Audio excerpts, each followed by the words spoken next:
ইতালির রাজধানী রোম শুধু ইতিহাস আর শিল্পকলা শহরই নয়, বরং এখানেই অবস্থিত ইউরোপের অন্যতম স্টাইলিশ এবং উন্নত বিমানবন্দর ফিউমিসিনো বিমানবন্দর, যেটিকে সরকারিভাবে Leonardo da Vinci international airport নামেও ডাকা হয়। রোম শহর থেকে ৩৫ কিলোমিটার দূরে অবস্থিত এই বিমানবন্দরটি ২০২৪ সালে প্রায় ৪১ মিলিয়ন যাত্রী পরিবেশন করেছে এবং এটি ইতালির সবচেয়ে ব্যস্ত ও প্রধান আন্তর্জাতিক বিমানবন্দর।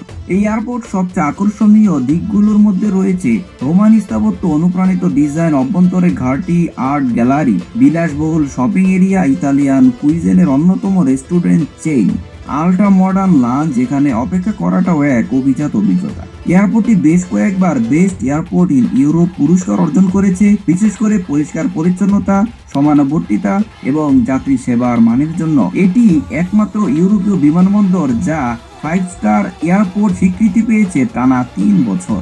ফিউমিসিনো শুধু গন্তব্যে পৌঁছানোর পথ নয়, বরং